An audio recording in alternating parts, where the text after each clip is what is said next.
Rain falls softly over Tokyo, and in the quiet of a hidden garden, two strangers meet. This is the story told in the anime film, The Garden of Words, which today I would like to comment on and share my personal thoughts about. However, for those who may not know it or may not remember it well, here is a brief summary. A 15-year-old boy named Takao Akazuki dreams of becoming a shoemaker and learning how to create ever more beautiful shoes. On the other side, a 27-year-old woman, a teacher of classical Japanese literature, is going through a difficult period in her life. The two meet by chance at Shinjuku Gyoen National Garden on a rainy day and begin to talk. They then decide to meet there again whenever it rains during the rainy season, spending time together. Takao reveals his passion for shoemaking to the woman, but she does not reveal anything about herself to the boy. One day, after the rainy season has ended, Takao discovers that the woman had previously taught at the school he attends, but that she had been involved in a scandal. In short, she had been unfairly accused of giving inappropriate attention to a student who had fallen in love with her. Rumors spread by girls from the same class who had acted out of jealousy and spite. As a result, the woman had fallen into deep despair, and it was only thanks to Takao that she was able to rediscover a bit of joy in her life, influenced by the boy's energy and his passion for making shoes. Likewise, the boy found happiness in meeting someone who would listen to him and take an interest in his passions. His story is not truly about romance, but about growth, a quiet journey that brings together two distant souls. One person feels crushed by life's circumstances and longs to spread his wings, while the other has already fallen and needs help healing her own. Both feel as though they are in the wrong place, as Takao himself admits, and the images of the city reflect their inner confusion. They do not meet on rainy days simply because the rain offers an excuse to avoid their responsibilities. Rather, the rain becomes a sign that they are exactly where they are meant to be. In a sense, they do not follow the rain.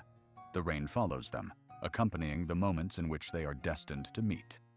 Yukari herself says that without the rain, the park feels like a completely foreign place to her.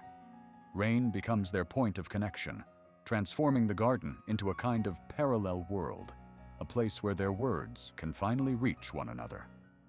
Water symbolizes the flow of life, yet when it stops renewing itself, it becomes stagnant, just as their spirits had become before they met. Although they are drawn to each other as if by a magnetic force, the reasons are different for each of them. To Takao, the woman represents a mystery, and the hope that something exists beyond the world he already knows, someone who might lead him somewhere far away.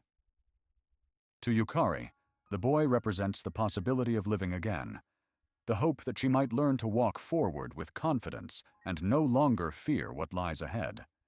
Feeling abandoned by everyone else, they find comfort in one another, hoping to regain the courage to face the world.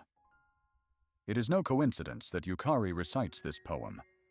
A faint clap of thunder clouded skies. Perhaps rain comes. If so, will you stay here with me? Manyoshu, Book 11, verse 2513. And just as fittingly, Takao responds, a faint clap of thunder. Even if rain comes not, I will stay here together with you. Manyoshu, Book 11, verse 2514. What they seek is not merely companionship, but security, a reassurance that will not abandon them as others have done, a strength that will allow them to keep moving forward. For this reason, criticisms about their age difference miss the point. Love here is not the goal, but the means, the force that allows both of them to grow and continue fighting. This is why the music throughout the film carries such a melancholic tone. It reminds us that this is not really a love story, but a story of loss, uncertainty, and fragile hope. In the end, Takao creates a pair of shoes for Yukari, yet by then, she is already far away and cannot wear them. Takao is finally able to move forward and continue his path toward becoming a shoemaker, while Yukari has learned to walk again on her own.